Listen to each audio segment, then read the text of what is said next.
Hello everyone, स्वागत है आप सभी का हमारे यूट्यूब चैनल आई विल पर। और सबसे पहले जैसा कि आपको पता है कि हमने 2019 का पेपर सारा का सारा सॉल्व कर लिया था और काफ़ी डिटेल में सॉल्व किया था। और अगर आपको लगता है कि कोई डिटेल मिस हो गई हो तो आप मुझे कमेंट कर सकते हैं। बाकी मैंने अपनी तरफ से पूरी कोशिश की है कि आपको ज़्यादा से ज़्यादा डिटेल दी जा सके। चारों ऑप्शन पर बराबर फोकस किया गया है। और आपको अगर कोई डिटेल उसमें गलत लगी हो तो आप उसके लिए भी कमेंट कर सकते हैं हमारे कमेंट बॉक्स में। बाकी आप लोगों के लिए पर्याप्त मेहनत की जा रही है कि आपको सारा कुछ एक जगह पर प्रोवाइड किया जा सके। तो आपको अगर प्रयास ठीक लगता हो तो आप उस प्रयास को सराह सकते हैं। ठीक है, आज हम बात करने वाले हैं 2018 के पेपर की। एमपीपीएससी आयोग द्वारा जो 2018 में पेपर लिया गया था उसका सेट ए है हमारे पास, और उसको आज हम मिलकर सॉल्व करेंगे। ठीक है, तो यहाँ पे हम बात करेंगे। सबसे पहले हमारा पहला सवाल जो है कि मध्य प्रदेश के राज्य पक्षी का नाम है।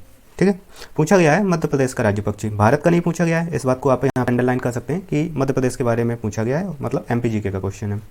अब पूछा गया है राज्य पक्षी, पक्षी पूछा गया है, दूसरी बातें अंडरलाइन कर सकते हैं आप। ठीक है, तो जो मध्य प्रदेश का राज्य पक्षी है आप सभी को पता होगा। पहला जो ऑप्शन दिया गया है मोर दिया गया है, जो कि हमारे इंडिया का है। मोर हमारे इंडिया का है, भारत का। ठीक है, ये भारत का राष्ट्रीय पक्षी है मोर। और इसका जो वैज्ञानिक नाम है उसको बोलते हैं पावो क्रिस्टेटस। ठीक है, क्रिस्टेटस। ठीक है, इसको भी याद करके रखना है। आपसे एग्जाम में इस बात की भी अपेक्षा की जाती है कि आपको कुछ वैज्ञानिक नाम याद रह जाएं जो कि हमारे नेशनल पक्षी हो सकता है, पशु हो सकता है। तो इंडिया का है मोर, पावो क्रिस्टेटस इसका है। और ये कब बना था? 1963 में मोर को राष्ट्रीय पक्षी का दर्जा दिया गया था। मूरहैन है तो मूरहैन हमारे काम का नहीं है, मूरहैन को छोड़ देते हैं। पूछा गया है शाही बुलबुल, पैराडाइज फ्लाई कैचर, तो ये मध्य प्रदेश का राज्य पक्षी है, तो इसको हम अंडरलाइन कर लेंगे। शाही बुलबुल, इसका दूसरा नाम है, मतलब वैज्ञानिक नाम है पैराडाइज फ्लाई कैचर। और इसको जो अपना लोकल लैंग्वेजेस होती है, जो कि आम बोलचाल की भाषा, उसमें इसको बोलते हैं टिटैनी। ठीक है, टिटैनी बोलते हैं इसको। टिटैनी के अलावा इसको महारैनी भी बोलते हैं। टिटैनी और महारैनी, इसके दो नाम और हो गए हैं।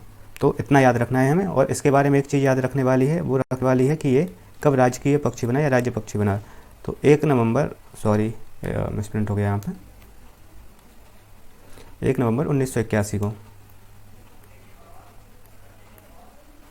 ठीक है, 1 नवंबर 1981 को क्या हुआ था? शाही बुलबुल को राज्य का पक्षी, मध्य प्रदेश राज्य का राज्य पक्षी बनाया गया। तोता किसी भी राज्य का नहीं है, तो इसमें आपको टेंशन लेने की बात ही नहीं है। पहला आंसर हमारा होगा। दूसरा सवाल हमसे पूछा गया है कि एनजीटी का पूर्ण रूप है। एनजीटी क्या पूछा गया है हमसे? एनजीटी के बारे में पूछा गया है। तो एनजीटी का फुल फॉर्म पूछा गया है, तो हमें पता होना चाहिए कि एन फॉर नेशनल होता है, जी फॉर ग्रीन होता है, टी फॉर ट्राइब्यूनल होता है। तो नेशनल ग्रीन ट्राइब्यूनल जहाँ पे लिखा मिल जाएगा वो हमारा करेक्ट आंसर होगा। तो पहले ऑप्शन में हमें लिखा मिल रहा है। अब एनजीटी है क्या, ये पता होना चाहिए। तो एनजीटी भी नेशनल ग्रीन ट्राइब्यूनल लिखा है, तो ग्रीन का मतलब किससे हो सकता है? एनवायरनमेंट से। तो किससे रिलेटेड होगा? एनवायरनमेंट से रिलेटेड हो गया, हमारे पर्यावरण से रिलेटेड हो गया। दूसरी बात आती है नेशनल ग्रीन ट्रिब्यूनल बनाया कब गया? तो ये बनाया गया था 18 अक्टूबर 2010 को। कब बनाया गया था? 18 अक्टूबर 2010 को। और इसमें और क्या स्पेशल है? जो आर्टिकल 21 है हमारे भारत का संविधान, उसमें protection of life and personal liberty, मतलब आप कह सकते हैं कि राइट टू हेल्दी इन्वायरमेंट। क्या बात कर सकते हैं? Right to healthy environment. Right to healthy environment किसमें? आर्टिकल 21 के अंतर्गत आता है। और नेशनल ग्रीन ट्रिब्यूनल का ये लक्ष्य मान आप सकते हैं। ठीक है, और नेशनल ग्रीन ट्रिब्यूनल के बारे में क्या बात है कि सीपीसी जो है हमारा civil procedure code, civil procedure code कब का है? 1908 का, 1908 का। वो इस पर लागू नहीं होता, सिविल प्रोसीजर कोड नहीं होता। ये नैसर्गिक न्याय के सिद्धांतों पर काम करता है। किसके नाम? नैसर्गिक न्याय। ठीक है, नैसर्गिक न्याय, प्राकृतिक न्याय के सिद्धांतों पर काम करता है, सीपीसी पर काम नहीं करता है। और इसके बारे में जो आपको कुछ ध्यान रखने की ज़रूरत है वो होता है कि नेशनल ग्रीन ट्रिब्यूनल जो होता है, ग्रीन ट्राइब्यूनल, इसका अध्यक्ष कौन होता है? तो इसका होता है कि जो रिटायर्ड जज होता है ना, रिटायर्ड जज, जस्टिस ऑफ सुप्रीम कोर्ट, मतलब सुप्रीम कोर्ट का जो रिटायर्ड जज होता है उसको इसका अध्यक्ष बनाया जाता है। इतनी बात याद रखनी है। दूसरा याद रखना है कि इसका हेडक्वार्टर कहाँ है? HQ मतलब हेडक्वार्टर, वो है हमारे नई दिल्ली में। ठीक है, और नेशनल ग्रीन ट्रिब्यूनल की 5 बेंचें भी हैं, 5 बेंचेस, 5 बेंचेस। बेंचेस को आप पीठ बोलते हैं हिंदी में, पीठ मतलब 5 जगह और इसकी ब्रांचेस हैं। तो जो सबसे ऐसे याद रखना, नॉर्थ में है वो न्यू दिल्ली है।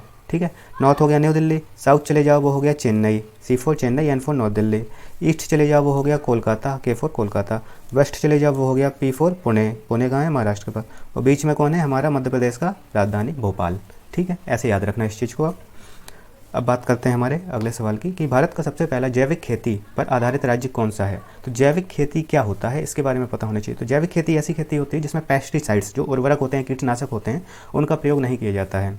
ठीक है, पेस्टिसाइड्स और उर्वरकों, इन सब चीज़ों से इस चीज़ को दूर रखा जाता है। ठीक है, और इसमें बात की जाए अगर कि सबसे पहले जैविक खेती किसने अपनाई थी, तो वो अपनाने वाला राज्य था हमारा सिक्किम। सिक्किम ने कब अपनाया था? 2016 में।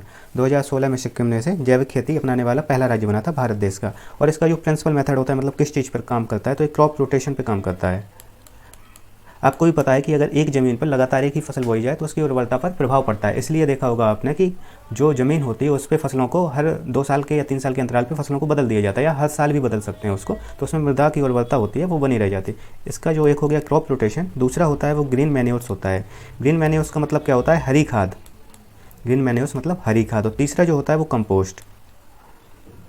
कंपोस्ट का मतलब क्रॉप रोटेशन होना चाहिए कि फसलों को बदला जाए हर वर्ष के अंतराल पे, हर 2 वर्ष के अंतराल पे। ग्रीन मैन्योर्स मतलब हरी खाद का प्रयोग किया जाए। हरी खाद मतलब होता है पेड़ पौधों की पत्तियां हो गया, उनकी जड़ें हो गई, जो भी सड़ जाती है। कंपोस्ट का मतलब आपको समझ ही सकते हैं कि जो भी आपका हरी पत्तियां होती हैं, उसके अलावा जो जानवरों का गोबर ओबर होता है वो कंपोस्ट। तो इन सब का प्रयोग जैविक खेती में किया जाता है। तो इतनी बात आपको याद रखना है। सिक्किम हमारा नॉर्थ ईस्ट में पड़ता है। ठीक है, इतना याद रखना सिक्किम। अगला सवाल है कि मेट्रोपॉलिटन शहरों में निम्नलिखित में से कौन सा मुख्य वायु प्रदूषक है। तो इसका आंसर ऐसा है कि जिसमें एमपीपीएससी आयोग द्वारा 2 आंसर सजेस्ट किए गए थे, या उनके द्वारा बोला गया था कि इस जो क्वेश्चन को है इसको निरस्त कर दिया जाए, इसलिए अंततः इसको निरस्त कर दिया गया।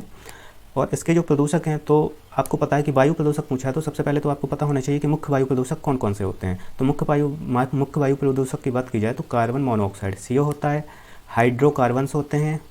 ठीक है, CO मतलब कार्बन मोनोऑक्साइड, हाइड्रोकार्बन्स होते हैं, नाइट्रोजन ऑक्साइड होते हैं, नाइट्रोजन ऑक्साइड भी होते हैं, और नाइट्रोजन ऑक्साइड के अलावा और क्या होता है? SO2 सल्फर डाइऑक्साइड भी होती है। ठीक है, तो ये हमारा मेनली सवाल था। तो इसमें आपको कार्बन मोनोऑक्साइड और सल्फर डाइऑक्साइड यहाँ मिल जाएगा, लेकिन ये नाइट्रोजन ऑक्साइड का यहाँ पे मिल रहा है, तो ये दोनों आंसर करेक्ट हो सकते थे, लेकिन इसमें CO2 आ गया था, इसलिए भी इनकरेक्ट हो गया था। ठीक है, तो अंततः आयोग ने क्या किया इस सवाल के जवाब में कि ये हटा ही दिया गया और बोला गया कि इस सवाल का नंबर किसी को नहीं दिया जाएगा। ठीक है, इसको अंततः खत्म कर दिया गया। और बात की जाए मेट्रोपॉलिटन की, तो मेट्रोपॉलिटन शहर नॉर्मली इनकी जनसंख्या 10 लाख प्लस होती है, 10 लाख प्लस। ठीक है, ऐसे शहरों को मेट्रोपॉलिटन शहरों का दर्जा दिया जाता है। और 2011 का जो सेंसस हुआ था, जनगणना हुई थी 2011 की, 2011 के सेंसस के अनुसार 8 मेगा सिटी थी। 8 मेगा सिटी हमारे इंडिया में 8 मेगा सिटी थी 2011 के सेंसस के अनुसार। इतनी बातें याद रखनी है यहाँ पर। अब बात आती है अगले सवाल की। तो अगला सवाल हमसे जो पूछा गया है 5वें नंबर का, तो वो पूछा गया है कि निम्नलिखित में से कौन सी औषधीय फसल है। तो यहाँ पे हमें क्या बताना है? औषधीय फसल। औषधीय फसल का काम क्या होता है कि आपको कोई बीमारी है तो उसका इलाज करने में, आपका घाव हो गया है तो उसको घाव को भरने में, इस प्रकार का। तो घृत कुमारी को क्या बोलते हैं हम? एलोवेरा बोलते हैं, एलोवेरा। ठीक है, एलोवेरा बोलते हैं। तो आपको पता है कि गन्ना से, तो अब गन्ना को तो कहीं लगाएंगे नीचे टी आ जाएंगे। धृत कुमारी हो गया, कपास हो गया, तो कपास का प्रयोग किस चीज़ में किया जाता है? वस्त्र बनाने में किया जाता है। महुआ का प्रयोग शराब भी बनाई जाती है इससे, और कुछ मेडिसिन भी बनाई जाती हैं। लेकिन इसमें धृत कुमारी ऐसा है जिसको औषधीय फसल बोला गया है। क्या बोला गया है? धृत कुमारी को औषधीय फसल बोला गया है। और धृत कुमारी को अगर बात की जाए, अपन लोग जैसे कहीं दुकान में जाते हैं तो उसमें आपने देखा होगा कि जो देसी दवाइयाँ मिलती हैं उसमें ग्वारपाठा लिखा रहता है, तो वो धृत कुमारी होता है, एलोवेरा ही होता है। ठीक है, आयुर्वेद में से ग्वारपाठा भी बोलते हैं। और इसका जो प्रयोग है धृत कुमारी का, इसके अलावा अन्य प्रयोग इसका औषधि में, सौंदर्य में, सब्जी और अचार, इनमें भी किया जाता है। ठीक है, इतना याद रखना है आपको। और याद रखना क्या है कि सबसे ज़्यादा राजस्थान, MP, गुजरात और महाराष्ट्र, यहाँ पे सबसे ज़्यादा इसका प्रोडक्शन होता है, उत्पादन किया जाता है। ठीक है, धृत कुमारी का यहाँ पे औषधि इसका निर्माण किया जाता है। कपास, आपको पता है कि कपास क्या है? नकदी फसल है। नकदी फसल मतलब जो रुपए आपको ज़्यादा देती है, जिसका प्रयोग आप खाने आने में नहीं करते, लेकिन रुपए आपको ज़्यादा देती है। तो कपास और गन्ना, ये दोनों ही क्या है? नकदी फसलें हैं। नकदी फसलें हैं। और गन्ना सबसे ज़्यादा कहाँ होता है? यूपी में। ये आपको पता ही है कि गन्ना सबसे ज़्यादा यूपी में होता है। और जो कपास होता है वो सबसे ज़्यादा वो कहाँ होता है? गुजरात में। इतना याद रखना है आपको। जो महुआ होता है वो सबसे ज़्यादा होता है छत्तीसगढ़ में। और ये मेडिसिनल यूज इसका भी किया जाता है, मेडिसिनल। और साथ में आपको पता ही है कि ड्रिंक पेय पदार्थ में भी, अभी मत कह देना कि ड्रिंक भी तो औषधि है, पी लेंगे तो क्या हो जाएगा? नशा ही तो होगा। तो ऐसा नहीं है, यहाँ पे हमें सवाल की डिमांड को समझना है। अब बात आती है 6वें नंबर के सवाल की। तो इसमें पूछा गया है, हरे पौधों द्वारा प्रकाश संश्लेषण प्रक्रिया में प्रयुक्त सौर ऊर्जा का रूपांतरण किस रूप में होता है। तो आपको पता है कि हरे पौधे होते हैं, सूर्य के प्रकाश में प्रकाश संश्लेषण की प्रक्रिया होती है क्लोरोफिल की उपस्थिति में, जिसमें सौर ऊर्जा का रूपांतरण किस में होता है, तो ये हमको बताना है। तो सौर ऊर्जा का रूपांतरण, अब यहाँ पे क्या हो रहा है कि रासायनिक ऊर्जा में परिवर्तन हो रहा है। किस में रूपांतरण हो रहा है? रासायनिक ऊर्जा में, क्योंकि प्रकाश संश्लेषण की प्रक्रिया हो किस पे रही है? पत्ते पे हो रही है। पत्ते का कलर चेंज होगा वहाँ पे। ठीक है, तो हरे कलर की उपस्थिति में, मतलब क्लोरोफिल की उपस्थिति में, तो यहाँ पे रासायनिक ऊर्जा कम करेगी। ठीक है, दोनों काम नहीं करेगा, भौतिक ऊर्जा, फिजिकल एनर्जी यहाँ पे काम नहीं करेगी।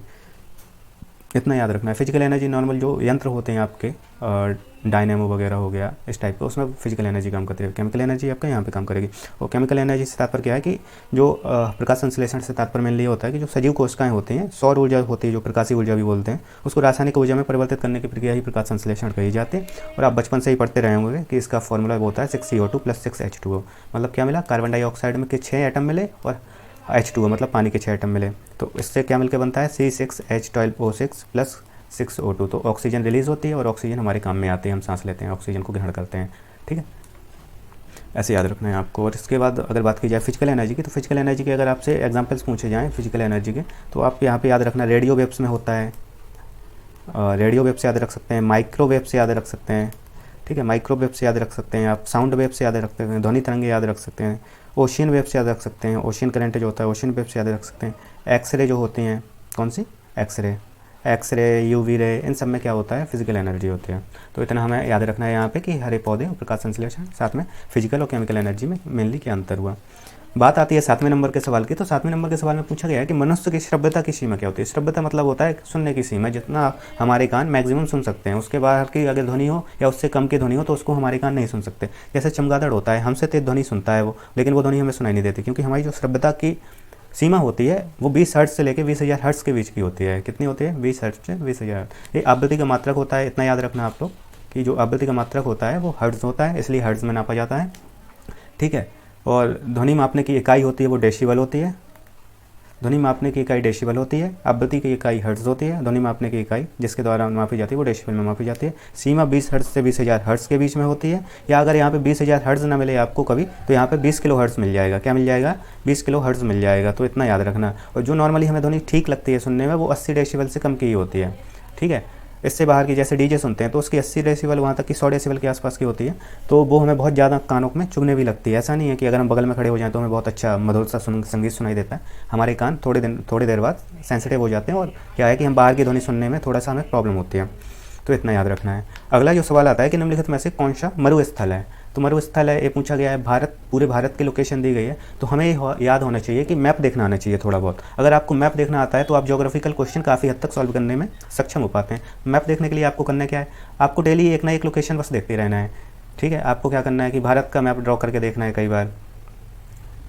तो यहाँ तो ये केवल काम चला हुआ है आपका। ठीक है, तो यहाँ पे आप देख सकते हैं इस प्रकार का हमारा इंडिया है। इस प्रकार के इंडिया में हमें क्या याद रखना है कि इसका डिवाइडेशन में कहाँ पे पर्वत है, कहाँ पे पठार है, कहाँ पे मैदान है, कहाँ पे मरुस्थल है, कहाँ पे पानी है, कहाँ पे स्थल है, इतना याद रखना है। तो सबसे पहले बात की जाती है तो सिंधु क्षेत्र की। तो आप सिंधु क्षेत्र से तात्पर्य क्या है, सिंधु क्षेत्र से तात्पर्य है कि जहाँ पे सिंधु नदी बहती हो, सिंधु नदी की सहायक नदियाँ बहती हों। ठीक है, ऐसे क्षेत्र से है। तो सिंधु आपको पता है कि हिमालयन रिवर है जो कि तिब्बत के यहाँ से निकलती है और पाकिस्तान में प्रवेश कर जाती है। तो ये जो सारा एरिया है, ये सारा एरिया किसका है, सिंधु रिवर का। तो ये सिंधु क्षेत्र हो गया। अब बात आती है गंगा क्षेत्र की। तो ये उत्तर भारत के विशाल मैदान में यहाँ से ये पूरा एरिया किसका हो गया, गंगेटिक रिवर का, गंगा रिवर का हो गया। असम क्षेत्र की बात की जाती है तो आपको पता है कि असम की लोकेशन उत्तर पूर्व में है। तो असम जो है वो यहाँ पे है, जहाँ से ब्रह्मपुत्र नदी भी, यहाँ से ब्रह्मपुत्र नदी ऐसे असम में प्रवेश करते हैं। अब बात की जाती है मध्य भारत का क्षेत्र। तो जो मध्य भारत का क्षेत्र है वो इसको बोला जाता है बीच का भारत। तो अब हमें बताना है कि कौन सा मरुस्थल है। चूँकि हम सभी जानते हैं कि यहाँ पे राजस्थान की लोकेशन है और राजस्थान में कौन सा रेगिस्तान है, थार का। ठीक है, तो हमारा यहाँ पे कौन सा एरिया हो गया, किस क्षेत्र में आ गया, सिंधु क्षेत्र में। इतना याद रखना है, सिंधु क्षेत्र आंसर हो जाएगा हमारा। अगली बात है, जो अगला प्रश्न आएगा वो आएगा अंतर्राष्ट्रीय पृथ्वी दिवस कब मनाया जाता है। तो अंतर्राष्ट्रीय पृथ्वी दिवस के बाद में याद रखना है कि हमें कब मनाया जाता है। तो ये मनाया जाता है 22 अप्रैल को। कब मनाया जाता है, 22 अप्रैल को। कब मनाया, सबसे पहले कब मनाया गया था, तो 1970 में फर्स्ट टाइम पे मनाया गया था, फर्स्ट टाइम। ठीक है, फर्स्ट टाइम 1970 में मनाया गया था 22 अप्रैल को। और 2009 मतलब 2009 में यूएन ने इसे बनाने की घोषणा की थी। पहले मनाया जाता था तो यूएन ने तब तक इसको एक्सेप्ट नहीं किया था, फिर यूएन ने 2009 में से घोषणा की थी कि हाँ मनाया जाएगा, और 22 अप्रैल को। ठीक है, इतना याद रखना है। 5 जून को क्या मनाया जाता है, तो वर्ल्ड एनवायरनमेंट डे मनाया जाता है, विश्व पर्यावरण दिवस, सभी को पता होगा। ठीक है, अब बात आती है 20 अप्रैल की। तो 20 अप्रैल को इतना खास कुछ नहीं है, आप मान सकते हैं कि नेशनल लुक अलाइक डे मनाया जाता है। Look alike day, look alike day का मतलब क्या होता है, जो जुड़वा लोग पैदा होते हैं, लुक अलाइक मतलब एक जैसे दिखने वाले लोग, उनके लिए मनाया जाता है। 3 मार्च, तो 3 मार्च में क्या है कि अगर आप ज़्यादा डाइवर्सिफाइड पर्सनैलिटी हो तो आपको याद होना चाहिए कि भारत में बहुत विविधताएँ हैं, बहुत सारे साहित्य हैं, लिटरेचर हैं, बहुत सारी भाषाएँ, संस्कृति हैं। तो यहाँ पे मनाया जाता है विश्व कन्नड़ जो लैंग्वेज है, विश्व कन्नड़ सिनेमा डे। ये हालांकि परीक्षा में पूछे जाने की उम्मीद ना के बराबर है, लेकिन आपको याद होना चाहिए फिर भी कि ऐसा कुछ मनाया जाता है। अगली बात है कि 10वां सवाल है कि कौन सा युग्म सही सुमेलित नहीं है, पूछा गया है नहीं है। तो ये याद रखना है कि जो असत्य है, ऐसा नहीं कि आप सही वाला मिला के चले आए, आपको लगा कि हमें एक ही पता है, इसका ये सही मैच करता है, आप लगाए। तो सवाल पढ़ना उतना ही ज़रूरी होता है जितना कि ऑप्शन। तो सवाल में नहीं है, हाँ है, क्यों नहीं है, ऐसा कुछ लिखा है तो उसको ध्यान से पढ़ना होता है। तो पहला है कि द बर्निंग फॉरेस्ट। तो द बर्निंग फॉरेस्ट के राइटर क्या नंदिनी सुंदर हैं, तो ये बिल्कुल सही है बिल्कुल है नंदिनी सुंदर। वन इंडियन गर्ल, तो ये चेतन भगत के उपन्यास के नाम थोड़े से अलग ही होते हैं, तो आप उनको पहचान भी सकते हैं, चाहे हाफ गर्लफ्रेंड देख लो आप। और चेतन भगत हो गया। अब बात आती है कि Jinnah often came to our house, Kiran Doshi की है, ये भी बिल्कुल सही है, किरण दोषी ने लिखी थी।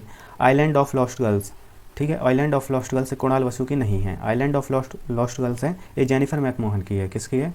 मैकमोहन, जेनिफर मैकमोहन इनका पूरा नाम है, आप याद रख सकते हैं कि मैकमोहन। तो मैकमोहन याद रखना है इसमें आप, ठीक है। Island of lost girls Kunal Basu की नहीं है, जेनिफर मैकमोहन की है, इतना याद रखना आप। अब बात आती है अगले सवाल की कि बस 2017 में मध्य प्रदेश से राज्यसभा की एक सीट पर हुए उपचुनाव में से इनमें से कौन सी महिला निर्वाचित हुई। ये बताना है कि इनमें से कौन सी महिला निर्वाचित हुई थी, ये बताना है। तो इसका जो करेक्ट आंसर दिया था आयोग ने वो संपत्तिया उइके दिया था। संपत्तिया उइके हमारी बीजेपी से थी। कहाँ से थी? महाकौशल क्षेत्र से थी। महाकौशल आप पता ही है आपको, जबलपुर का एरिया, ठीक है। और इसके अलावा इनका ये आदिवासी चेहरा थी, इनको आदिवासी चेहरा था इसलिए खड़ा किया गया था, ठीक है, आदिवासी चेहरा। तो संपत्तिया उइके के बारे में इतनी जानकारी आपको याद रखनी है। अगली बात आती है हमारे सवाल की, जो कि हमारा 12वें नंबर का सवाल है कि जनवरी 2018। अब जो करंट ओरिएंटेड सवाल होंगे उन पे हम इतना ज़्यादा जोर नहीं देंगे, जो बहुत ज़्यादा डिटेल उसमें जानने की ज़रूरत होगी उसी पे बात करेंगे, अदरवाइज उसमें हम ऑप्शन लगा के आगे निकलेंगे, ठीक है। क्योंकि करंट हमें लेटेस्ट चाहिए होगा। ये हमारा क्वेश्चन है वो एमपी और स्पेशली जीके को कवर करने के लिए है, ताकि हमें ये डिमांड पता रहे आयोग की कि वो किस प्रकार से सवाल हमसे पूछेगा। बात आती है जनवरी 2018 तक भारत और पाकिस्तान ने एक समझौते के तहत अपने नौकी हथियारों की सूची का कितनी बार आदान प्रदान किया है। अब ऐसा सवाल है कि किसी ने सोचा नहीं होगा, ये वही सवाल है जो आपको अंदर बाहर करवा देते हैं सिलेक्शन से। कैसे? अब मान लीजिए एमपी में नेगेटिव मार्किंग है नहीं, जिसने सही लगा दिया उसका तो फ़ायदा हो गया, वो एक क्वेश्चन प्लस में चला गया, वहाँ पे आप माइनस में चले गए तो वो आपको घाटा होगा, क्योंकि वहाँ पे नेगेटिव मार्किंग जैसा कोई प्रावधान नहीं है। तो 12वें नंबर में इसका जो करेक्ट आंसर दिया गया था वो 27 दिया गया था कि 27 बार किया गया, प्रत्येक साल किया जाता था, ठीक है। फर्स्टली जो इसका किया गया था, फर्स्ट टाइम बात की जाए फर्स्टली जब किया गया था वो 1988 में किया गया था। और जो आदान प्रदान पहले किया गया था, ये हस्ताक्षर किए गए थे कि हमें करना है आदान प्रदान, लेकिन फर्स्ट टाइम किया कब गया था? 1992 में, इतना याद रखना आपके। 1992 से ये सब चल रहा है।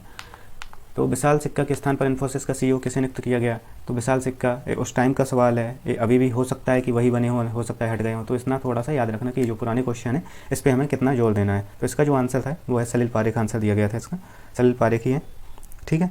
तो और क्या है कि इन्फोसिस बनी कब थी, इतना याद रखना होगा। इन्फोसिस बनी थी 1981 में, ये याद रखना। इन्फोसिस कंपनी का याद रखना कि इसकी स्थापना 1981 में की गई थी। इसका हेडक्वार्टर याद रखना, हेडक्वार्टर है इसका बेंगलुरु, ठीक है। हेडक्वार्टर इसका बेंगलुरु में है। कौन सी कंपनी है? सॉफ्टवेयर निर्माण करती है। क्या निर्माण करती है? सॉफ्टवेयर बनाती है। और इसमें क्या है? Indian multinational information technology company है। तो इतना याद रखना, सॉफ्टवेयर कंपनी है, मल्टीनेशनल कंपनी है। सलिल पारेख इसके सीईओ हैं, ठीक है, इतना याद रखना। इसमें से नंदन नीलेकणी, नारायण मूर्ति इसके पुराने सीईओ हैं, इतना भी याद रखना। वर्तमान में अंतर्राष्ट्रीय मुद्रा कोष मतलब IMF, इंटरनेशनल मॉनेटरी फंड बोलते हैं, कि सदस्य देशों की संख्या कितनी है। तो ये सवाल हमसे पूछा गया था 2018 के पेपर में। तो 2018 के पेपर में इसमें सदस्य देशों की संख्या 189 थी, लेकिन बात की जाए वर्तमान में इसकी सदस्य संख्या बढ़ गई है 190वां। इसमें याद रखने की बात ये होती है कि जो 190वां सदस्य बढ़ा है वो कौन सा है, ठीक है। तो 190वां जो सदस्य देश बढ़ा है वो है एंडोरा, और एंडोरा कहाँ का है? यूरोपियन कंट्री है।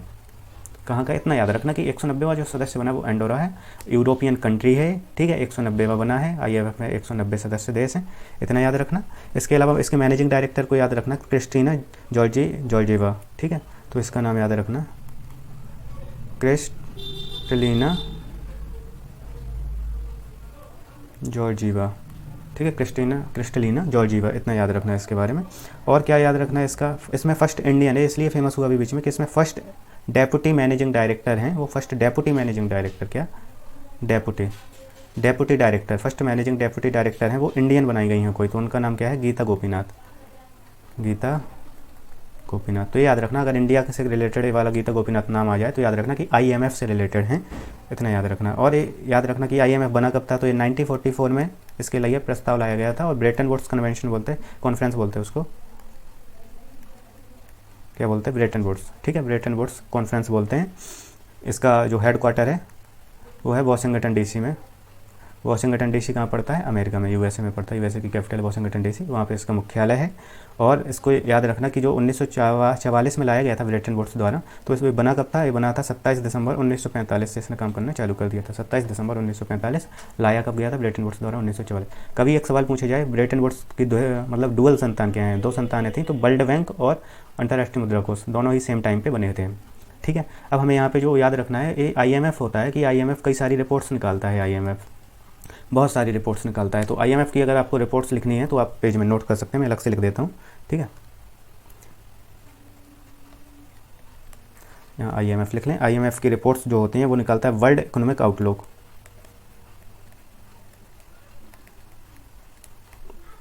कौन सी निकालता है? World economic outlook. दूसरा निकालता है global financial stability report, global financial stability report. और जो निकालता है वो निकालता है फिस्कल मॉनिटर, ये फिस्कल मॉनिटर भी करता है एक। ठीक है, इन 3 के नाम आपको याद रखना है कि IMF द्वारा निकाली जाने वाली रिपोर्ट कौन थी। ये आपके लिए बहुत ज़रूरी है और बाकी एग्जाम में भी बहुत काम आने वाला है। अगले सवाल की बात करते हैं। तो अगले नंबर का जो हमारा सवाल है उसमें हमसे पूछा गया है कि मध्य प्रदेश विधानसभा चुनाव 2013 पूछा गया है। सोचिए कि 2018 का क्वेश्चन है और 2013 का पूछा गया, मतलब पिछले विधानसभा का पूछा गया है, में कितनी महिलाएं निर्वाचित हुई थी। ठीक, तो इसका जो आंसर था वो आयोग द्वारा कैंसिल कर दिया गया था इस सवाल को, क्योंकि इसमें कहीं 22 मिल रहा था, कहीं 28-29 मिल रहा था, तो आयोग ने इसको कैंसिल ही कर दिया था। तो हमें अब जब याद रखना पड़ेगा तो हमें रखना पड़ेगा कि लास्ट टाइम जो इलेक्शन हुए थे उसमें कितना था। ठीक है, तो हमारे यहाँ पे आपको पता है 18 और 20 2 टाइम सिलेक्शन वो चुनाव हो चुके हैं, इलेक्शन हो चुके हैं। तो 2 साल ही सरकार चल पाई थी। तो 2020 में लास्ट टाइम जब हुआ था तो उसमें 18 मेंबर थी। ठीक है, 18 में 6 कांग्रेस की थी और 11 बीजेपी की थी और 1 बीएसपी की थी। 6 कांग्रेस, 11 बीजेपी और 1 बीएसपी, इतना याद रखना। याद लिख देते हैं, कांग्रेस, बीजेपी और बीएसपी, इतना याद रखना। 2020 की बात है। अब बात आती है हमारे अगले सवाल की। तो अगला सवाल है कि मध्य प्रदेश राजकोषीय उत्तरदायित्व एवं बजट प्रबंधन अधिनियम किस वर्ष पारित किया गया? तो ये जो पारित किया गया था, ये लाया गया था 20 फाइनेंशियल कमीशन, FC मतलब फाइनेंशियल कमीशन। ठीक है, 12वां वित्तीय जो आयोग था उसके द्वारा लाया गया था, 12वां वित्तीय आयोग। और ये जो सबसे पहले इसके लिए नियम बना था, मतलब मध्य प्रदेश राजकोषीय उत्तरदायित्व एवं बजट प्रबंधन नियम, अगर नियम की बात की जाए तो ये 2006 में आया था। नियम की बात की जाए तो 2006 में याद रखना। और इसकी बात की जाए मध्य प्रदेश अधिनियम किस वर्ष पारित किया गया? तो ये तो पारित किया गया, इसका आंसर है 2005 में पारित कर दिया गया था। नियम आया था 2006 में, और फिर इसका नाम चेंज करके क्या कर दिया गया था? अमेंडमेंट। हाँ, फिर इसमें क्या किया गया था? संविधान संशोधन। तो इसमें संविधान संशोधन किया गया था, संविधान संशोधन किया गया था 2017 में। 2017 इसका लेटेस्ट है, याद रखना कि 2017 में संविधान संशोधन कर दिया गया इसमें। इतना ही इसमें आपका काम का है। अब बात आती है अमेरिका के राष्ट्रपति डोनाल्ड ट्रंप ने किस तिथि को जेरूसलम को इजराइल की मान्यता? अभी पुराना सवाल है, करंट अफेयर्स का है, तो हम केवल इसकी डेट बता देंगे कि 6 दिसंबर 2017 को इजराइल इजराइल की राजधानी के रूप में जेरूसलम को मान लिया अमेरिका ने। ठीक है, तो आपको पता है कि इजराइल जो है, तो फ़िलिस्तीन और इजराइल के बीच संघर्ष चलता रहता है। किसके लिए? गाजा पट्टी को लेकर। किसके बीच में? फ़िलिस्तीन और इजराइल। ठीक है, इतना याद रखना, फ़िलिस्तीन और इजराइल के बीच में संघर्ष चलता रहता है गाजा पट्टी को लेकर। और इजराइल की राजधानी यरूशलेम। ठीक है, ये भी डिमांड करते थे कि हमारी, ये भी करते थे, लेकिन अमेरिका ने यरूशलेम को मान्यता दे दी इजराइल की राजधानी के रूप में। बात आती है विश्व बैंक एवं DIPP द्वारा अक्टूबर 2016 में जारी की गई कारोबारी सुगमता रैंकिंग। तो सबसे पहले आपको नोट्स बनाना है, उसमें लिखना है कि विश्व बैंक एवं DIPP कौन सी रिपोर्ट निकालती है? कारोबारी सुगमता रैंकिंग निकालती है, कारोबारी सुगमता रैंकिंग निकालते हैं। किन 2 राज्यों को संयुक्त रूप से पहला दर्जा दिया गया? तो आपको पता है कि 2014 में जब से सेंट्रल में गवर्नमेंट आई है तब से 2 राज्य बहुत चर्चित रहते हैं। तो ये 2016 का भले ही पुराना क्वेश्चन हो, लेकिन अभी भी ये 2 राज्य काफ़ी अच्छा काम कर रहे हैं, जिनमें उनकी बात आती है आंध्रा एवं तेलंगाना की। डी ऑप्शन इसका करेक्ट आंसर है, आंध्रा एवं तेलंगाना। ठीक है, अब वर्ल्ड बैंक की बात की यहाँ पे, तो वर्ल्ड बैंक भी बताया था कि 1944 में ब्रेटन वुड द्वारा, वही सेम बात, ब्रेटन वुड द्वारा इसकी भी स्थापना की गई। इसमें जो सदस्य देश हैं वो 189 हैं, और इसका जो 189वां सदस्य देश लेटेस्ट बना था वो नॉर्वे है। कौन है? नॉर्वे। ठीक है, इतना याद रखना है। और इसके जो हेड हैं वो हैं डेविड मालपास। कौन है? David Malpass. 189वां सदस्य इसका लेटेस्ट है, जो कि नॉर्वे है, इतना याद रखना है। जो अब बात की गई है DIPP की, किसकी बात की गई है? DIPP। तो इसका फुल फॉर्म होता है department of industrial policy and promotion. क्या होता है? Department of industrial policy and promotion. ठीक है, ये उसका फुल फॉर्म है DIPP का। ये ministry of commerce and industry के अंदर आता है, ये भी आप डिटेल में लिख लेना, ministry of commerce and industry के अंतर्गत आता है। अब इसको क्या किया गया, इसको DIPP को चेंज कर दिया गया था हमारी गवर्नमेंट द्वारा, और इसको कर दिया गया था DPIIT। क्या कर दिया गया, DPIIT। तो इसका क्या हो गया, डिपार्टमेंट तो सेम रहा, फिर हो गया department for promotion, department for promotion of industry and international trade. क्या, कौन सा ट्रेड, इंटरनेशनल ट्रेड। तो आपको पता चल गया कि इंटरनेशनल ट्रेड के लिए ये है, ठीक है। तो ये याद रखना है आपको इसका दो। अब वर्ल्ड बैंक की बात की गई है तो हम यहाँ पे आपको एक चीज़ और एक जानकारी दे देते हैं अगर आपको अच्छी लगे। वर्ल्ड बैंक है, वर्ल्ड बैंक भी बहुत सारी रिपोर्ट निकालता है, तो वर्ल्ड बैंक द्वारा निकाली जाने वाली रिपोर्ट को भी हम यहाँ मेंशन कर लेंगे ताकि आपके लिए आसानी हो जाए। तो वर्ल्ड बैंक जो निकालता है वो पहला है ईज़ ऑफ डूइंग बिजनेस, मतलब किस देश में बिजनेस करना कितना आसान है, कहाँ पे लाइसेंस जल्दी मिल जाता है, कंपनी स्थापित कहाँ जल्दी कर सकते हैं। और जो अगली रिपोर्ट निकालता है वो निकालता है वर्ल्ड डेवलपमेंट रिपोर्ट। कौन सी, वर्ल्ड डेवलपमेंट रिपोर्ट, ठीक है। अगला जो निकालता है वो है सेफ्टी रिपोर्ट्स।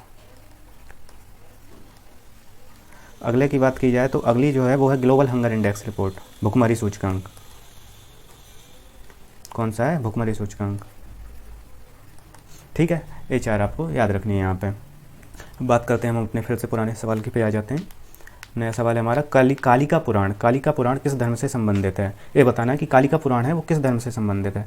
तो यहाँ पे बात की जाती है कालिका पुराण की, तो ये हमारी शाक्त धर्म से संबंधित है। किससे, शाक्त धर्म से। यहाँ पे क्या है कि काली, जो काली देवी हैं, काली माता, उसके दो स्वरूप की बात की गई है। वो दो स्वरूप कौन कौन से हैं उनके, तो एक को बोला गया है आद्याकाली शक्ति और दूसरी जो है उनको बोला गया है पौराणिक काली, ठीक है। एक आद्याकाली, एक पौराणिक काली। तो आद्याकाली है ये स्वामिनी है, और जो पौराणिक काली है इनको सती रूप में बताया गया है, सती रिलेटेड बताया गया है, ठीक है। इन्हें स्वामिनी रूप में है, इन्हें सती रूप में। अब ये जो वैष्णव है ये क्या है, ये हिंदू धर्म के हैं। हिंदू में कौन से थे, हिंदू में दो थे, एक था वैष्णव और एक था शैव। तो आपने अलवार नैनार सुने होंगे, ठीक है। तो नैनार वाले कौन से थे, शैव के, और अलवार वाले कौन से, किसके थे, वैष्णव के। तो हिंदू में वैष्णव शैव, तो ये वैष्णव से नहीं है, शाक्त धर्म है वो इससे संबंधित। बौद्ध जैन अलग ही शाखाएँ हैं, दोनों एक दूसरे से अलग हुए थे, ठीक है। अगली बात आती है वो है प्राचीन काल में किस वर्ण को सार्थवाय, सार्थवाय भी कहा जाता था। तो सार्थवाय का मतलब होता है कि जो अपनी गाड़ियों पर अपना माल लाद कर बेचने के लिए जाते थे। तो अब गाड़ियों पर माल बेचने के लिए कौन जाता था, ब्राह्मण तो जाते नहीं थे, तो ये तो पूजा पाठ करते थे। क्षत्रिय तो भैया युद्ध से फुर्सत नहीं थे, युद्ध लड़ते रहते थे। शूद्र ये तो निम्न काम करते थे, उस समय पे इन्हें मेला लड़वाना पड़ता था, बहुत सारे काम इस प्रकार के।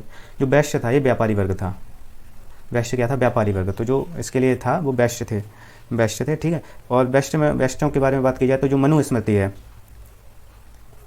मनुस्मृति, ठीक है। मनुस्मृति में वैश्यों को बताया गया है कि ये ब्रह्मा के उदर यानी पेट से निकले हैं, वैश्य निकले हैं ब्रह्मा के पेट से, ये याद रखना आप में। तो इनको थर्ड स्तंभ माना जाता है वैश्यों को, सातवाय जिनमें बोला गया है। तो इसमें किसान, पशुपालक और व्यापारी तीन हो सकते हैं।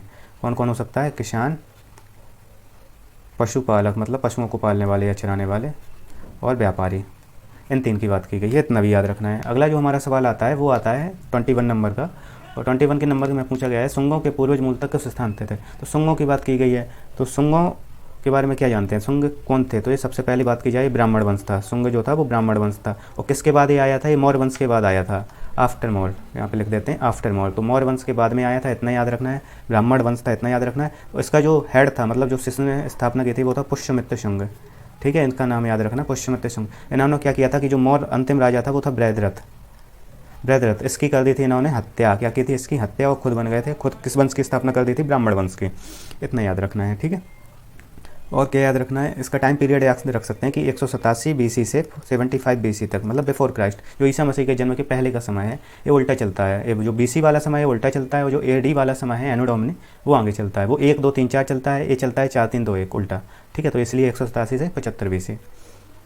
अब बात की जाए कि इनका जो वर्णन है वो किस में मिलता है, तो ये मिलता है मालविकाग्निमित्रम में, मालविकाग्निमित्रम।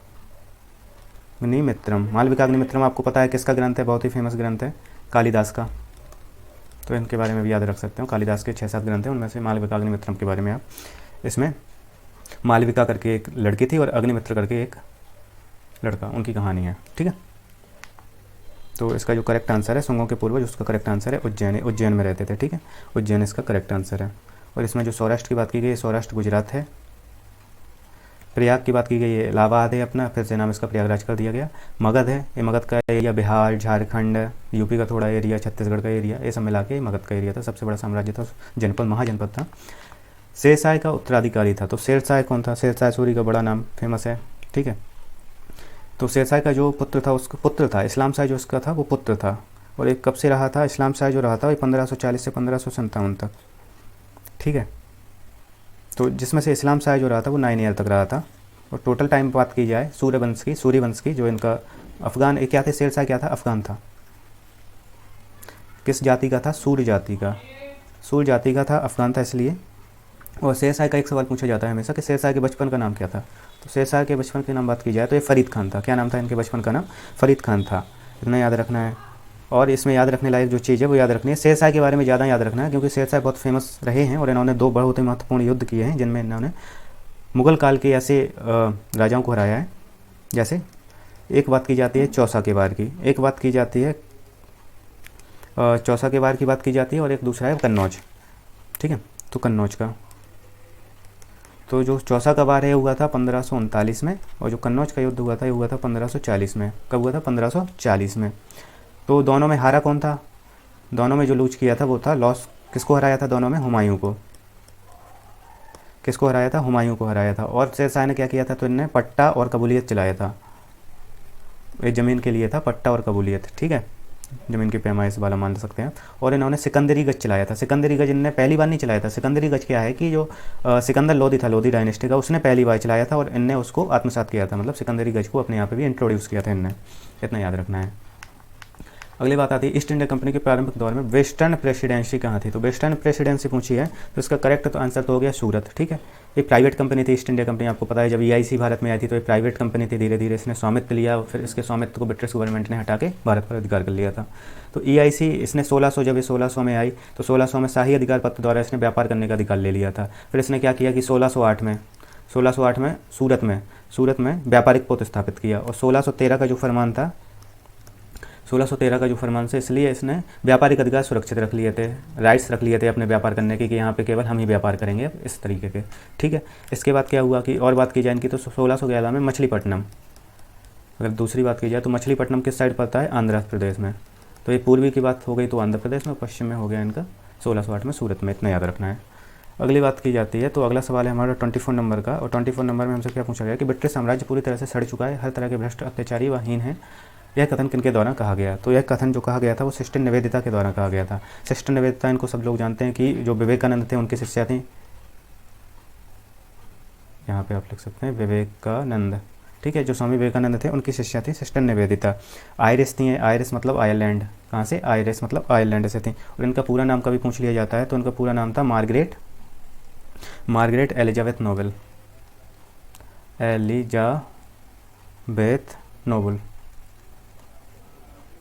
ठीक है, मार्गरेट एलिजाबेथ नोबल इनका जो पूरा नाम था। अब बात की जाए सावित्रीबाई फुले की, तो सावित्रीबाई फुले ने इनने पहला कन्या विद्यालय खोला था भारत में, फर्स्ट कन्या स्कूल विद्यालय, फर्स्ट कन्या विद्यालय खोला था। ये क्या थी? मराठी कवियत्री थी, मराठी पोएट थी सावित्रीबाई फुले, मराठी। और इन्होंने, और क्या इनका नाम मिलता है? सत्यशोधक समाज में इनका नाम मिलता है, सत्यशोधक समाज की सदस्य थे, सत्यशोधक समाज, ठीक है।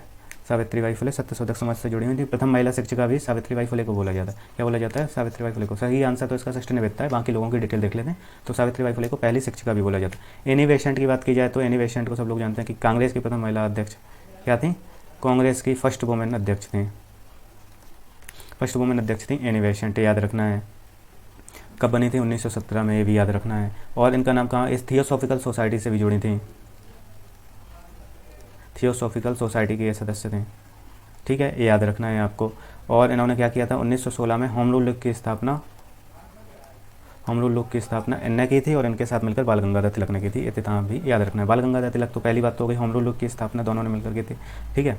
इनका भी पूरा नाम पूछा जाए तो इनका बाल गंगाधर नाम नहीं था, इनका था केशव गंगाधर तिलक। क्या नाम था इनका? केशव गंगाधर तिलक था इनका पूरा नाम, ये याद रखना है। ये क्या थे? राष्ट्रवादी थे, टीचर थे, इनको सोशल रिफॉर्मर भी बोला जाता है, वकील भी थे। इन्होंने क्या किया था कि जो ब्रिटिश थे, ब्रिटिश वालों ने इनको बाल गंगाधर तिलक के लिए बोला था कि ये भारतीय शांति के पिता हैं। क्या बोला था? कि भारतीय शांति के पिता हैं। और बाल गंगाधर तिलक के बारे में फेमस आपको पता है, एक कोट चलता है कि स्वराज मेरा जन्मसिद्ध अधिकार है और मैं इसे लेकर ही रहूँगा। तो यह बात भी बाल गंगाधर तिलक ने बोली थी। गरम दल के सदस्य थे, गरम दल के नेता थे, सदस्य का मतलब नेता थे गरम दल के। और इन्होंने होम रूल लीग की स्थापना की थी, तो मैं बता ही चुका हूँ। और जो महाराष्ट्र, वहाँ पर गणेश और शिवाजी उत्सव ने बनाए रखा, हर 5 साल में करवाते थे गणेश और शिवाजी। इनकी बहुत ही फेमस बुक भी है, इनने बुक भी लिखी है बाल गंगाधर तिलक ने, तो इनकी बुक का याद नाम रखना। एक जो है वो है गीता रहस्य, बहुत ही फेमस बुक है गीता रहस्य। और इसके अलावा एक बुक और है इनकी, the Arctic home in the Vedas.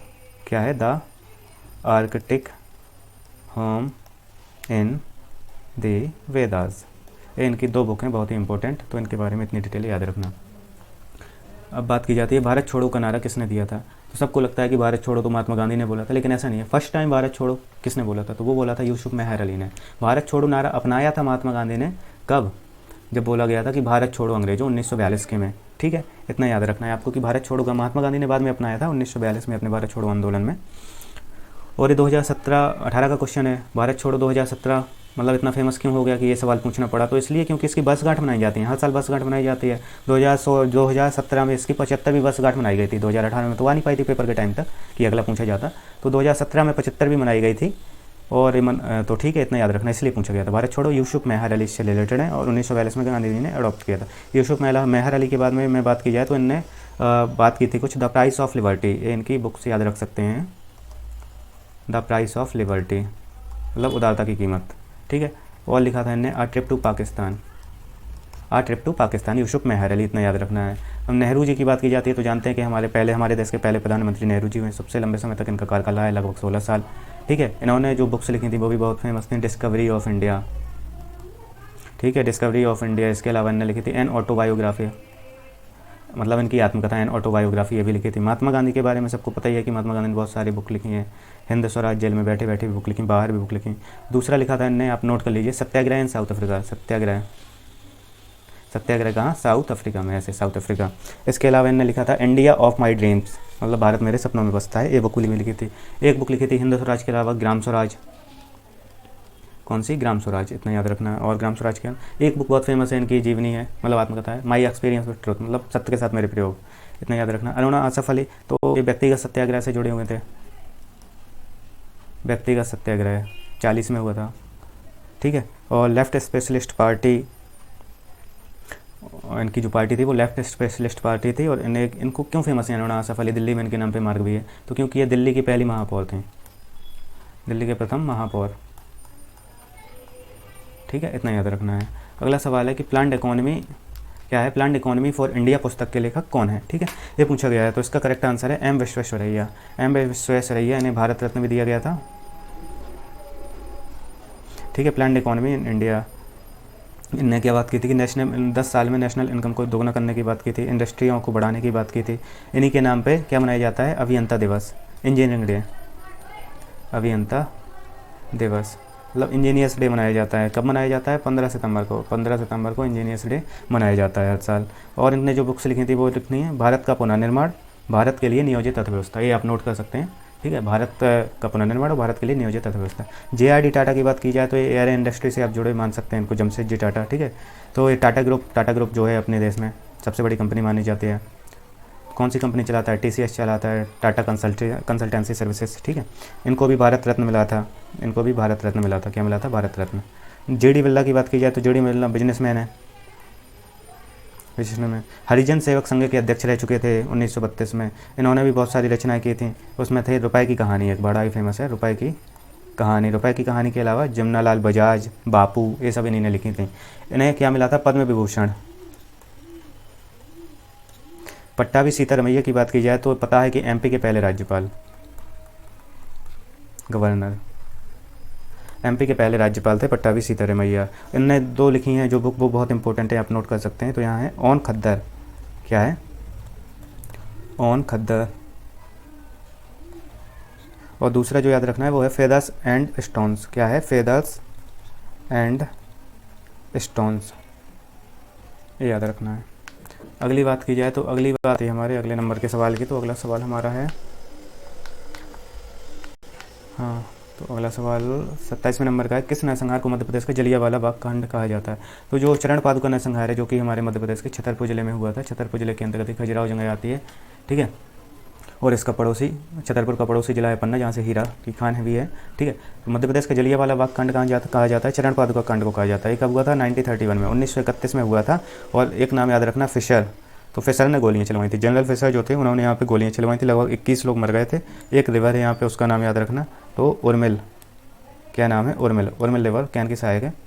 Urmil river को यहाँ पे याद रखना। तो उर्मिल रिवर है यहाँ पे, फिशर ने गोलियाँ चलवाई थी 1931 में छतरपुर में। ठीक है, इतना याद रखना आप इसके बारे में। भारत की सबसे लंबी नदी है, तो भारत की पूछा है, भारत की। ठीक है, भारत की पूछा है तो भारत की पूछा गया तो गंगा है। तो गंगा की जो लंबाई है वो लगभग 2525 किलोमीटर है। ठीक है, अगर सबसे लंबी नदी बस पूछी जाती है इनमें से, तो सबसे लंबी नदी की बात की जाती है तो ब्रह्मपुत्र थी, क्योंकि ब्रह्मपुत्र की लंबाई लगभग 3800 मिलती है, कहीं कहीं अलग भी मिलती है। ठीक है, तो उस हिसाब से याद रखना है आपको। तो ब्रह्मपुत्र की नॉर्मली जो मिलती है 38-48 किलोमीटर मिलती है। ये तिब्बत में निकलती है, तिब्बत पर्वत से होकर, जहाँ पे मानसरोवर झील है वहाँ पे चेमा योंगडुंग ग्लेशियर है, वहाँ से निकलती है ब्रह्मपुत्र। और ब्रह्मपुत्र भारत में अरुणाचल प्रदेश से प्रवेश करते हुए असम से होते हुए अंततः बांग्लादेश में गंगा नदी से मिल जाती है। ठीक है, इतना याद रखना है। गोदावरी, गोदावरी के बारे में क्या खास है, तो गोदावरी जो है वो नासिक में निकलती है। नासिक में त्र्यंबकेश्वर करके एक जगह है, त्र्यंबक करके आप कर सकते हैं याद के, त्र्यंबक करके एक जगह है, वहाँ से गोदावरी नदी निकलती है। ठीक है, और इसकी जो टोटल लंबाई है वो 1465 किलोमीटर है, केवल भारत में बहती है। गंगा नदी भी भारत में बहती है और बांग्लादेश में इसके बाद जाती है। ब्रह्मपुत्र कहाँ से निकलती है, ब्रह्मपुत्र निकलती है तिब्बत के पठार से।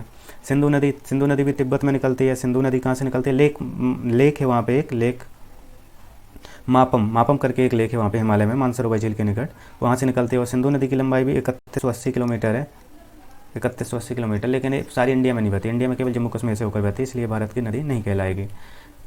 तो इसलिए भारत का सबसे सही आंसर होगा 2525 किलोमीटर। और इसे नेशनल रिवर भी बोला जाता है, और 5 राज्यों से होकर बहती है। इतना याद रखना कि 5 राज्यों से होकर बहती है। अगला सवाल आता है कि भारत की दक्षिणतम पर्वत श्रेणी है। तो भारत की जो दक्षिणतम पर्वत श्रेणी है वो कार्डमम है। कार्डमम को इलायची पहाड़ी बोला जाता है। इस प्रकार की जियोग्राफिकल लोकेशन है।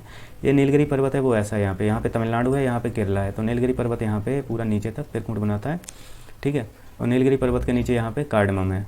तो इतना याद रखना कि कार्डमम है, नीलगिरी है, और यहाँ पे है अन्नामलाई, अन्नामलाई के ऊपर है नन्नामलाई। ठीक है, तो ऐसे याद रखना आप लोग।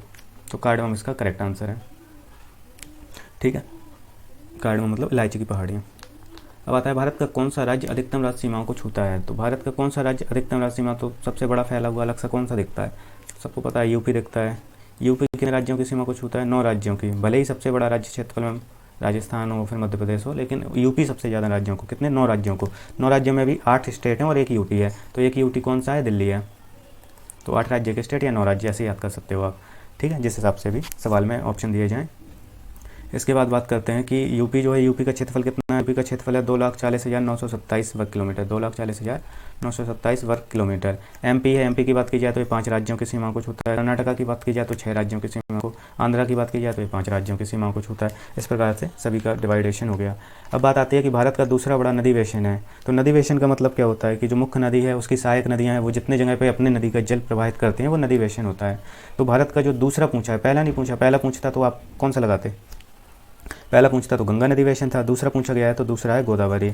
अगर यहाँ दूसरा पूछा गया, अगर फर्स्ट पूछा जाता, क्या पूछा जाता, फर्स्ट, अगर यहाँ फर्स्ट पूछा जाता तो गंगा नदी बेसिन था। सेकंड पूछा गया तो गोदावरी।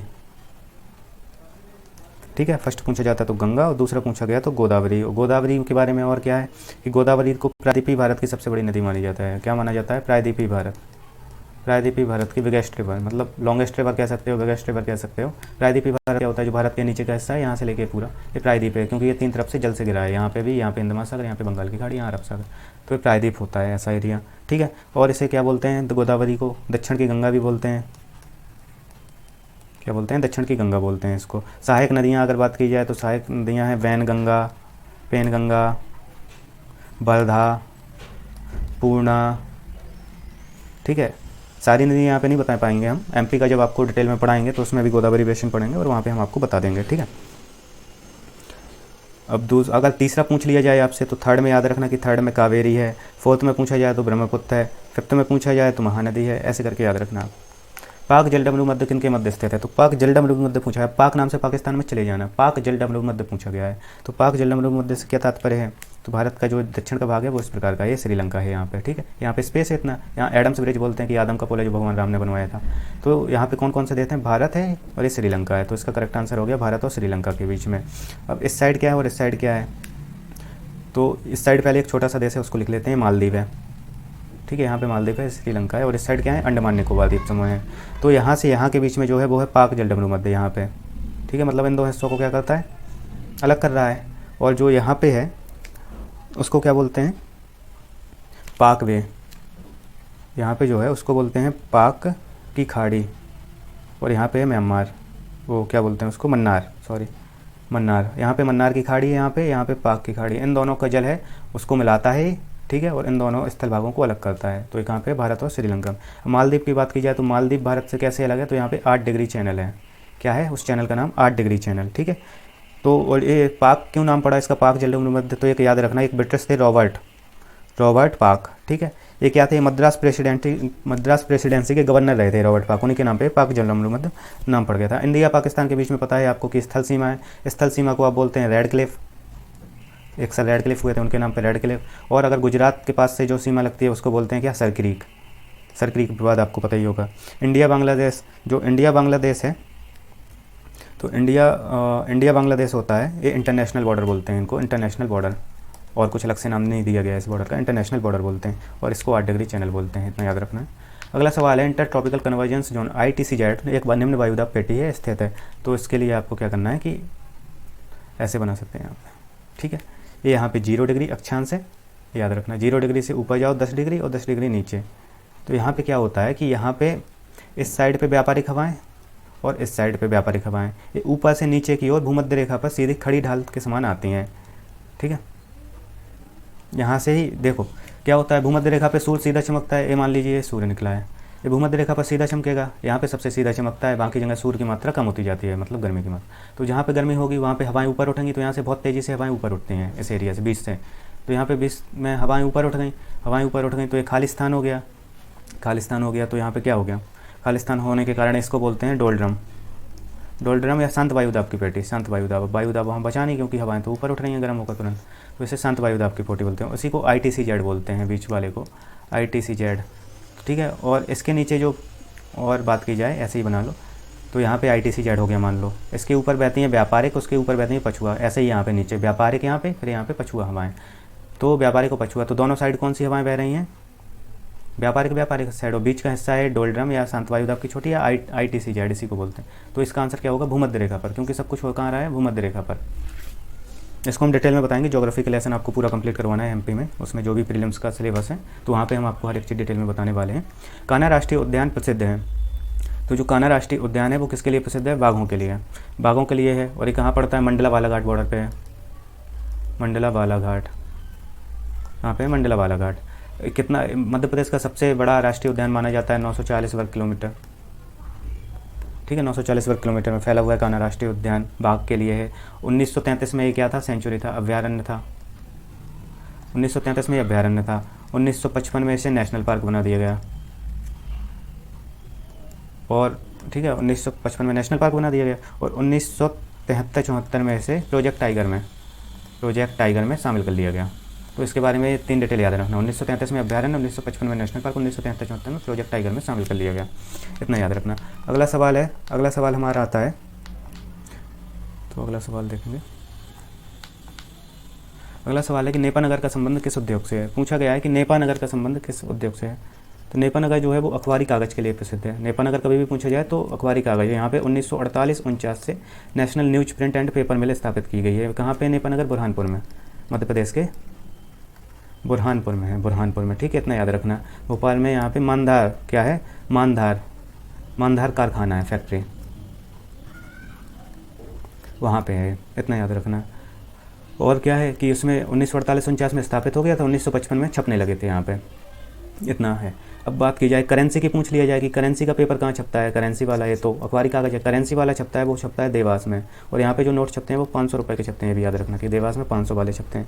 और ये 1974 से है, देवास वाला 1974 से है। अब बात की जाए कि तो 500 के छपते, तो 2000 और 100 के कहाँ छपते हैं, तो 2000-100 के जो नोट छपते हैं वो छपते हैं सालबौनी में। सालबौनी कहाँ पे, वेस्ट बंगाल, कहाँ पे, सालबौनी, वेस्ट बंगाल में, इतना याद रखना।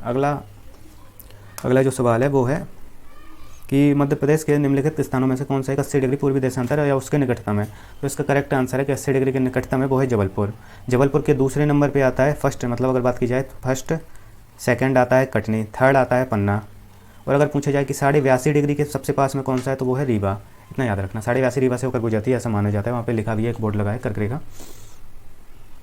रेखा गुजरती है यहाँ पे। 82.5 मतलब 82 खड़ी वाली, ये याद रखना, ये रीवा के पास से होकर निकलती है, ठीक है, इतना याद रखना। और ये बाकी तीन है 80 डिग्री पूर्वी देशांतर, मतलब 80 ये होगा तो 82 ये होगा, 82.5 इतना अंतर है। तो ये वाली जो निकलती हैं वो जबलपुर, पन्ना और कटनी के पास से, और ये रीवा। अब आता है मध्य प्रदेश में भावांतर भुगतान योजना किस क्षेत्र से संबंधित है। तो भावांतर भुगतान वो कृषि में लाई गई थी, किसानों की दयनीय स्थिति को देखते हुए 2017 में। कब लाई गई थी? 2017 में भावांतर भुगतान योजना को लाया गया था। किस लिए लाया गया था? कि किसानों को उचित मूल्य मिल सके, किसान बाजार भाव पर फसल बेच सके, इसके लिए। और इसमें रजिस्ट्रेशन अनिवार्य किया गया था कि रजिस्ट्रेशन करवाना है उसके पहले। और इसका मेन फंडा यह था कि जो अधिसूचित कृषि मंडी समितियाँ के प्रांगण होते हैं वहाँ पर माल बेचने हेतु मिनिमम सपोर्ट प्राइस, और जो सरकार द्वारा घोषित मंडियाँ होती हैं, ठीक है, जहाँ पे बेचा जाता है, उनमें अगर अंतर है प्राइस में तो वो डायरेक्ट जितना प्राइस में अंतर आ रहा है वो डायरेक्ट किस में ट्रांसफर हो जाएगा? उनके अकाउंट में ट्रांसफर हो जाएगा। मतलब अगर उन्हें कम मूल्य मिला है उसका तो, ठीक है। इतना याद रखना कि 2017 में लाई गई थी, किसी से रिलेटेड है। सीमा सुरक्षा बल BSF के पास किन देशों की सीमाओं की रक्षा का दायित्व है? तो हमारा देश आपको पता ही है कि कई देशों के साथ सीमा साझा करता है, और हमारे सीमाओं की सुरक्षा अलग अलग जगह अलग अलग टुकड़ियों, सैन्य टुकड़ियों द्वारा किया जाता है। हमारे सैन्य दस्त जो हैं सैनिक, उनके द्वारा किया जाता है। तो हमें जो इसमें आंसर देना है वो है कि BSF मतलब बॉर्डर सिक्योरिटी फोर्स। तो BSF की बात की गई है, ठीक है। तो BSF कब बना था? 1965 में। कब बना था? 1965 में। BSF की स्थापना 1965 में हुई थी। और BSF कितने किलोमीटर की सीमा की सुरक्षा करता है? 6385.36 किलोमीटर, इतने की करता है BSF अकेला, बॉर्डर सिक्योरिटी फोर्स, और 1965 में बना था। और BSF है कहाँ? पाकिस्तान और बांग्लादेश। पाकिस्तान और बांग्लादेश यहाँ की जो सीमाओं की सुरक्षा करता है वो करता है BSF। अब पूछ लिया जाए कि भूटान की कौन करता है, तो ये है SSB। और नेपाल का पूछ लिया जाए, ये भी SSB है। तो SSB मतलब सशस्त्र सीमा बल। सशस्त्र सीमा बल ये कब बना था? 1963 में। और चीन की बात की जाए तो यहाँ पे काम करता है ITBP, Indo Tibet border police, Indo Tibet border police. और ये कब बना था? 1962 में।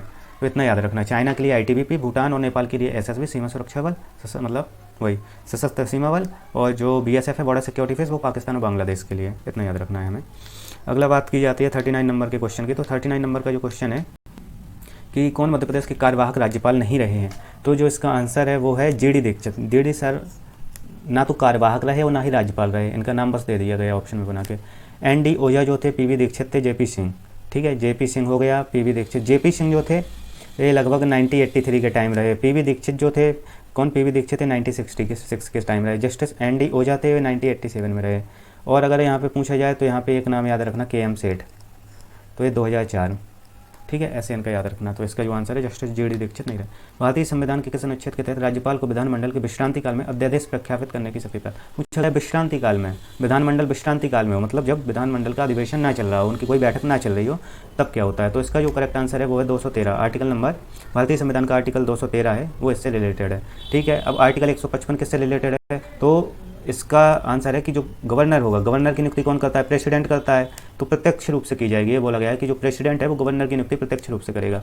156 में क्या बोला गया है कि जो गवर्नर होगा वो प्रेसिडेंट के प्रसाद पर्यंत, क्या गवर्नर होगा वो राष्ट्रपति के प्रसाद पर्यंत काम करेगा। और त्यागपत्र भी किसको सौंपेगा? त्यागपत्र भी प्रेसिडेंट को सौंपेगा। 212 है इसमें कि जो न्यायालय होता है, न्यायालय मतलब जुडिशरी जो होती है वो विधानमंडल की कार्रवाइयों की जांच ना करे या जांच का ना किया जाना, आर्टिकल 212 में है, ठीक है, इतना याद रखना। जो 41 नंबर का क्वेश्चन था इसको MPPSC आयोग द्वारा खारिज कर दिया गया था, तो इसको हम नहीं पढ़ेंगे। अगला है स्वतंत्र भारत में प्रथम बार संसदीय सचिव का पद कब सृजित किया गया था? तो इसका जो करेक्ट आंसर है वो 1951 में। 1951 में संसदीय सचिव का पद पहली बार सृजित किया गया था। तो 1952 में क्या हुआ था? प्रथम आम चुनाव हुए थे। आपको पता ही है कि पहली बार आम चुनाव हुए थे, लोकसभा के लिए मेंबरशिप चालू हुई थी यहाँ पे, तो यहाँ लिख सकते हो प्रथम आम चुनाव। 1957 में क्या हुआ था? तो यहाँ पे एक कमेटी बहुत इंपॉर्टेंट है, बलवंत राय मेहता, इन्होंने पंचायती राज के लिए तीन स्टेज की बात की थी, ठीक है। अब बात आती है यहाँ पे स्पुतनिक भी जो पहला था ना रशिया का स्पेस शटल स्पुतनिक, वो भी 1957 में लॉन्च किया गया था। 1962 में आपको पता है बहुत फेमस हुआ था इंडो चाइना वार, ठीक है, ये याद रखना है। अगली बात आती है वो आती है 43 नंबर के क्वेश्चन की, जिसमें पूछा गया है निम्नलिखित में से कौन सा सम्मिलित नहीं है। तो पूछा गया है कौन सा सम्मिलित नहीं है। तो 371 का में नागालैंड है, बिल्कुल सही है। 371 का में असम है, ये भी बिल्कुल सही। 371 घा में आंध्रा, ये भी सही। 371 घा में मेघालय करेक्ट मतलब इनकरेक्ट है। तो क्या है कि जो 371C है वो मेघालय के लिए ना होकर मणिपुर के लिए है, इसके लिए मणिपुर के लिए, इतना याद रखना कि मेघालय के लिए। और 370 में क्या है? तो 370 तो निरस्त कर दिया कि जम्मू कश्मीर का था, ठीक है, तो ये तो निरस्त कर दिया, गवर्नमेंट ने हटा दिया। 371 जो है इसमें क्या होता है कि राज्यों के लिए कुछ अलग प्रावधान किए जाते हैं, इन आर्टिकल्स में। तो 371 जो है वो है महाराष्ट्र और गुजरात के लिए। 371 का जो ए है वो नागालैंड के लिए, 371 का बी है वो असम के लिए, 371 का सी है वो मणिपुर के लिए, और 371 का डी है वो आंध्रा के लिए है। और 71 में ई की बात की जाए, ई की तो वो भी आंध्रा के लिए है, आंध्रा में यूनिवर्सिटी के लिए, सेंट्रल यूनिवर्सिटी के लिए, ठीक है, आंध्रा में सेंट्रल यूनिवर्सिटी के लिए। 371 अगर एफ़ की बात की जाए तो एफ़ है वो सिक्किम के लिए है, ठीक है, एफ़ हो गया। एफ़ के बाद बात की जाए जी की तो मिजोरम के लिए है। तो जो भी पर्वतीय राज्य हैं, ठीक है, या उत्तर पूर्वी राज्य हैं या उत्तर के राज्य हैं कुछ, उनको ये विशेष दर्जा दिया जाता है। एच की बात की जाए तो ये अरुणाचल हो गया, ठीक है, अरुणाचल, CHAL, अरुणाचल हो गया। आई की बात की जाए तो ये गोवा। बस इतना याद रखना है आपको।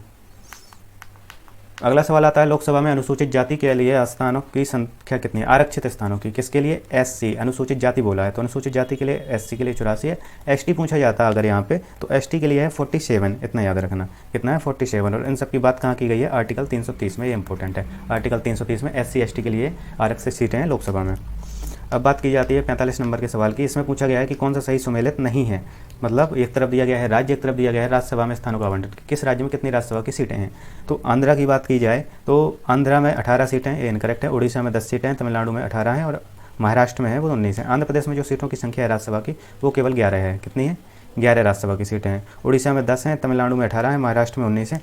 MP का आपको पता होगा, MP में राज्यसभा की 11 हैं, लोकसभा की कितनी है? 29 हैं। ये राज्यसभा है, ये लोकसभा है। MP के अलावा UP की बात की जाए तो UP में जो राज्यसभा की हैं वो 31 हैं, और लोकसभा की बात की जाए वो 80 हैं, ठीक है, इस प्रकार से याद रखना आप। अब बात आती है हमारे 46वें नंबर सवाल की। तो 46वें नंबर का जो सवाल है कि लक्ष्मीबाई राष्ट्रीय शारीरिक शिक्षा संस्थान की स्थापना किस वर्ष हुई? तो लक्ष्मीबाई शारीरिक शिक्षा संस्थान कहाँ पे है? ग्वालियर में है। ये लड़कियों को सशक्त बनाने के लिए, ठीक है, लड़कियों को सशक्त बनाने के लिए ग्वालियर में स्थापित किया गया। ग्वालियर MP में, ये पता ही है आपको।